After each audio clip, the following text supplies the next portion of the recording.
How we doing? How we doing? This is Destination Denver, Colorado, and today I get it.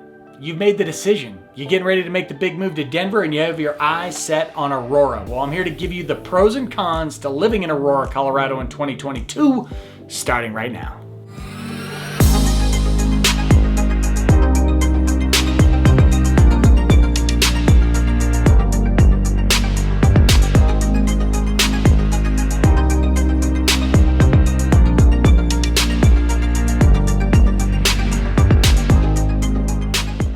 This is Destination Denver, Colorado. I'm your host, Jimmy Everett, and listen, if you're interested in learning all the ins and outs, pros and cons to moving to or living around Denver, Colorado, then this is the channel for you. So that subscribe button and notification icon popping up on your screen, make sure you click on that as I'm dropping new videos for you each and every week. And listen, as much as I love getting a little creative here on camera, I'm also a licensed mortgage broker covering the entire state of Colorado and teamed with some of Denver's most talented realtors. So the number and email popping up on your screen, I'm always the person answering your phone calls, answering your texts, answering your emails, there when and if you need me. Now that we're done with that fun-filled stuff, let's get to what we're here for, and that is moving to Aurora, Colorado, the pros and cons of living in Aurora, Colorado in 2022.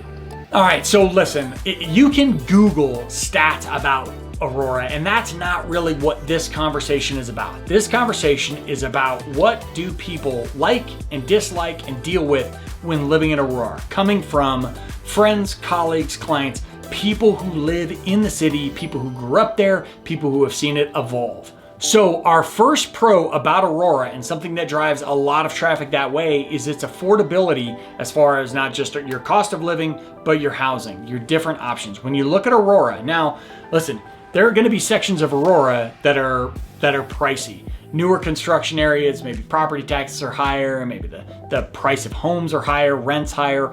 But Aurora is a pretty large area. So your affordability over there tends to have some really great locations where you get more bang for your buck.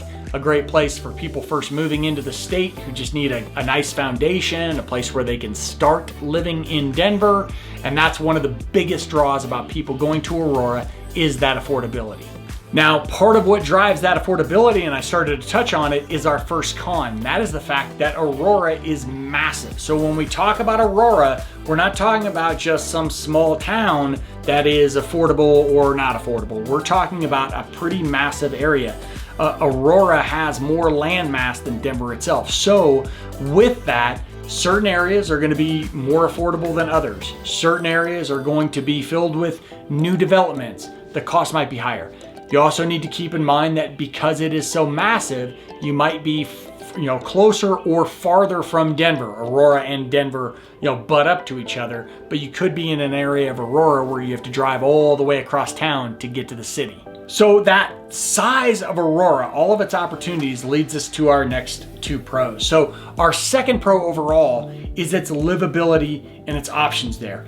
Aurora has so much mass that you can find just about any living option you want. If you want a detached home, townhome, condos, apartments, you want something that was built years ago that has a mature yard or mature trees in the neighborhood, or you would rather have something that has been built in the last handful of years. And again, that doesn't mean something you're buying, it could be something you're renting, but if you want newer development, Aurora is filled with that in their different communities.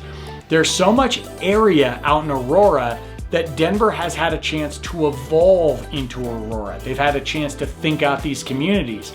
So whether you kind of like the old school vibe, the kind of neighborhoods I live in where they didn't think through, there's not as many trails and whatnot, but the yards are big, the trees are mature, the people have lived there for a long time, or you want to be in a newer community where they thought through all your walking trails, your parks, you've got everything kind of in this focused area, you've got your pick of the litter. And I actually cheated because I gave you my third pro, and that is Aurora's filled with new communities. One of the biggers that you're going to see is down near the Southlands area. And Southlands is an area that it's a bit of a drive from Denver. That's one thing to think about.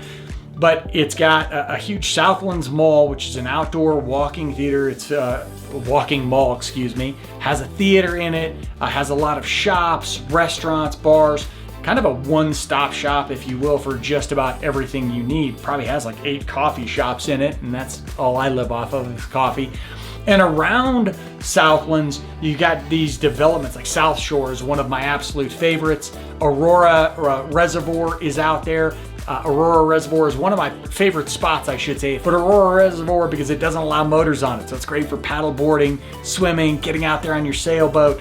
These new developments in Aurora are a huge draw. Again, when we talk about planned developments, where these people considered how can we give everybody that lives in these communities what they need to stay, around the area. Your restaurants, your bars, your rec centers, your swimming pools, your places for the kiddos to go to, or your places to go to get away from kiddos, whether they're yours or someone else's and you just don't want to deal with kids. So Aurora has all of those options, and the new communities in Aurora are extremely popular. Now, along with Aurora's development, we're gonna head off our second con, and that is, admittedly, Aurora has a bit of a reputation. It has this kind of stigmatism around it that you might hear from locals, and it tends to be from locals who didn't grow up in Aurora. So if you grow up in Colorado, if you grow up around Denver, I-25 wraps right around the city and literally cuts us from east to west. I'm pointing backwards for you, but east to west. So Aurora being on the east side of town, if you grew up on the west side of town, odds are you didn't grow up spending a lot of time in Aurora or knowing much about it. There were parts of Aurora that had, again, a bad reputation, whether it was crime, disruption, violence, any of that stuff. That was again the rumor, the vibe about it. Now, you do your research and you're gonna find that yes, there are pockets of Aurora that are higher on the crime stats. It's gonna tend to match other dense communities that you see, not just in Denver, but nationwide. The more dense the population, the more crime tends to be reported and tends to be an issue. I would always encourage, I'm not going to dive into crime stats on you, but I would always encourage, regardless of where you live, you're always going to want to do your due diligence as far as checking out those neighborhoods, checking out its crime stats, what kind of crime is occurring, where are those stats running, are they trending up, trending down? But Aurora had that stigmatism about it, and I think it has come a long way to suppressing that, pushing it away, healing it.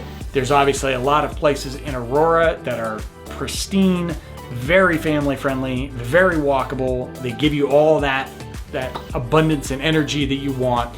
But that's our second con, is that stigmatism about Aurora. I feel like I was extremely long-winded in that section. I'm going to apologize ahead of time for that. Now, part of the reason that Aurora is shaking off that stigmatism is kind of our third con, and that is Aurora is building fast. It's expanding fast. There's a ton of people moving to that side of town. So what you're seeing is that is having some impact. We talked about our very first pro was affordability, livability, all of those factors. That is at some point going to reach a head as Aurora continues to develop these new communities, continues to have a lot of people coming in, and as they plan out this development. Aurora has a lot of land mass. It's very desired, not just for people moving there, but for developers who want to build, for new businesses that want to build. So it'll be interesting to see how that impacts. I say that as a third con. Genuinely, I'm kind of cheating, because that could be a huge pro for the city, what it does with this land and what it does with its expansion, but it can also be a con as far as the impact it's going to have on people living there. I also hear from a lot of clients and colleagues that live there that there's times, especially if you're early on in these new communities, is that you're not just paying for it with your property taxes and higher expenses, but you're also dealing with construction for an extended period of time. Now, again, we're talking about you moving into a community that is still very much in development. It's not near the end. And that's where you're gonna see road construction, you're gonna see home construction, you're gonna see streets filled with dumpsters and the things that are needed for this construction that can have, again, a negative impact on you for a period of time. That is strictly in your newer communities, but something to keep in mind. And we get a little pro and a little con at the end. The fourth pro is that Aurora, unless you're on like Southlands, is pretty close to the city, has pretty easy access, which is one of the reasons why Aurora has remained one of the biggest cities in the state of Colorado. and a very popular place for people moving here is its proximity to the city and the ability to get into Denver. Our fourth con is that Aurora is also on the east side of town, which moving east is getting you farther from the west, which is where the mountains are. So your drive to the mountains tends to be longer. Now, I have a lot of people who move here and they say, you know what? I love getting in the mountains. I want to get up there. An extra 30 minutes to my drive is not going to be a big deal.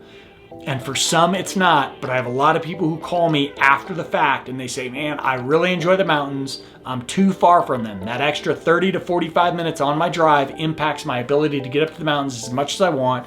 I need to get to the west side of town. So if you're thinking Aurora, but you're huge into the mountains, I truly believe that is something you want to keep in mind before you make that decision.